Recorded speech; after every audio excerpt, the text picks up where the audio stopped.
السلام عليكم ورحمة الله وبركاته. اللهم صل وسلم على رسول الله عليه أفضل الصلاة والسلام. أهلا وسهلا بكم من جديد على قناة سوبر توجي أم بدر. ازيكم؟ أخباركم إيه؟ كل سنة وأنتم طيبين. شفت مفاجآت على الفيسبوك وأنا بتصفح هذه الصفحة العميقة، وفي ناس لما تيجي كده تشوف ولا تسمع عنهم، يعني تسمع عنهم بس تبقى نفسك تعمل معاهم كده.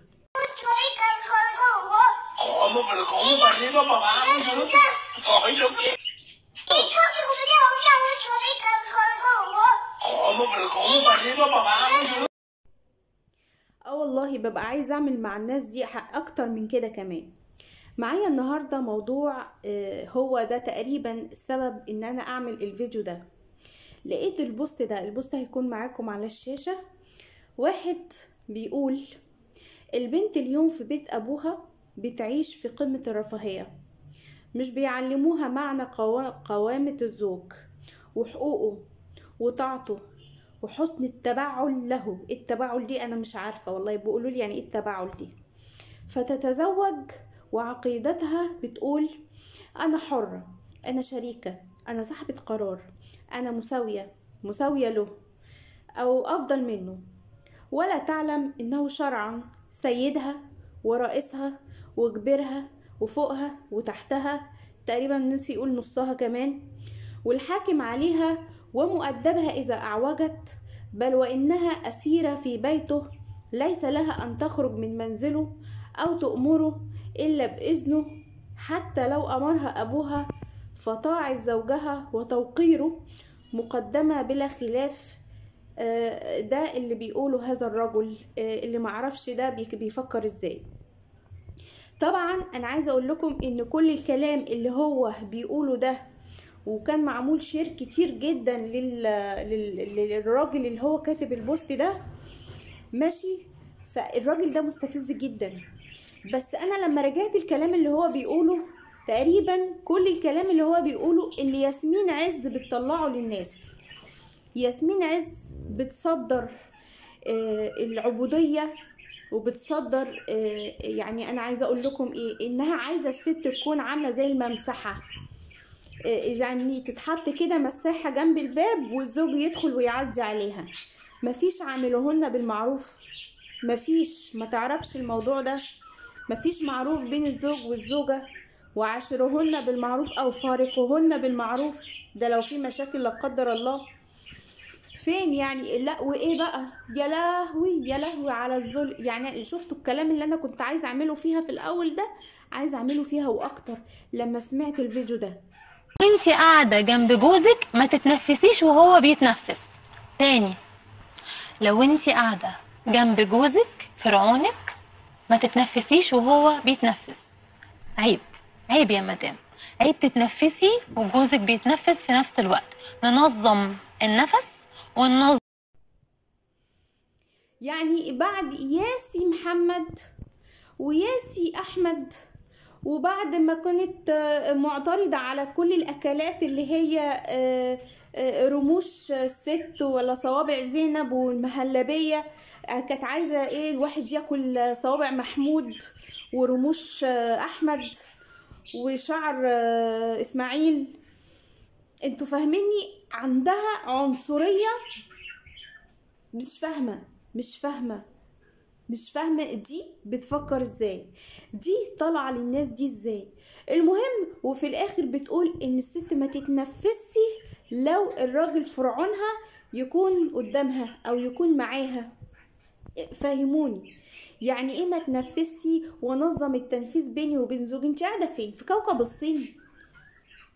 والله كوكب الصين عندهم حاجات كده بالملي. يعني انت مش قاعدة في مصر، انت حد زقك علينا، حد دستك عامله زي السم كده في العسل، بس مفيش عسل للاسف، ده العسل غالي. حد دستك علينا عشان تعملي البرنامج ده وتبوظي تفكير الشباب وتبوظي تفكير الناس. لا، والشباب ايه يا عسل يا حبيبه قلبي؟ طبعا عشان انت بتفكري بتفكيرهم، بتفكري عشان انا عايزه افهم سؤال واحد: انتي بتنفذي حاجة من اللي انتي بتقوليها للناس؟ وكل اللي عليكي تقولي ستات يا حبايبي حبايبي بنات. البنات بنات ايه دي اللي انت بتقولي عليها؟ اللي هي اللي انت بتقولي عليهم يعملوا ممسحة وما يتنفسوش وما ياكلوش وما يشربوش الا لما يجي جوزها، وما تتنفسي لما يجي جوزها، ولما تيجي تحط فستانها الماركات تحت رجلين جوزها. مش فاهمة انت بتفكري ازاي؟ وكل يوم والتاني تطلعي لنا بتقليع شكل. مرة تقولي البنات ما تتمكيج مكياج اوفر عشان لما يجي خطيبها او الفرعون يجي يتجوزها ما يتصدمش ويلاقي نفسها بابن عمه. طب ما تشوفي نفسك انتي كلك على بعضك وشك تركيب. سبحان الله، حد عاوز يظبطك قرشين فمش عارفه ايه، فروحتي شلتي وشك الاولاني ركبتي وش جديد طلع طنه.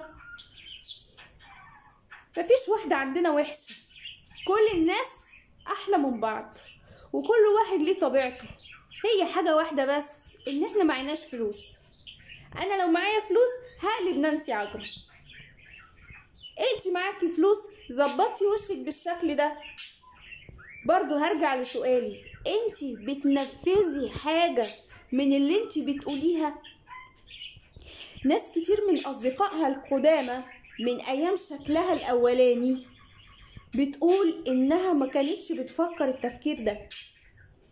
يعني هي لما تيجي تتجوز حد مش اقل انها مثلا تقبل من قصر مثلا. ناس كتير يعني من الفيديوهات اللي احنا بنشوفها على الفيسبوك، ومش اقل مثلا ايه من 5-6 مليون دولار مهر. ما هي ياسمين عز بقى، بس عز على مين؟ عز على نفسك مش عز علينا احنا. انا عايزة افهم دي بتفكر ازاي. المهم بعد كل البلاوي اللي هي بتعملها دي، الاقي فيديو واحدة اتخرب عشها وقبل ما تتجوز وهي لسه في فستان الفرح. اتفضلوا معايا. ياسمين عز خدمتي كلامها عمل زي ما هو بيقول عمل. طب لا موبايلي فين؟ موبايلي خلاص بقى موبايلي يا جماعة. افهم بقى تفكيرك ده اللي انت عماله تطرحيه للناس. هتقولي لي محدش اللي مش عاجبه ما يتفرجش. انت على قناه على التلفزيون، انت مش على قناه على السوشيال ميديا، قناه على محطه فضائيه. عايزه اقولك ان انا مقطعاها، MBC دي مقطعاها عشان وشك، بس للاسف بتطلعي لي على صفحات الفيسبوك معرفش عامله زي عفريت العلبه، وانتي فرحانه ان انتي طالعه ترند كل يوم والتاني على اللي انتي بتعمليه. لكن بعد ما بنشوفي خراب عش البنات اللي بتتجوز عشان جوزها او خطيبها عايز يتقالوا زي ما انتي بتقولي، طب ما خلاص روح اخطب ياسمين عز تقولك يا سيدي ويا تاج راسي. كل واحده لها طبيعتها، كل واحده مختلفه عن التانيه، كل واحده ليها ميزه عن التانيه.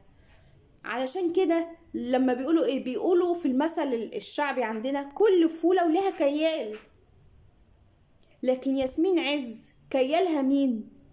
ويا ترى كيالها ده يطلع لنا ويقول لنا كل اللي هي بتقوله ده بتعمله معاه؟ معرفش صراحة انا مش طايقاها.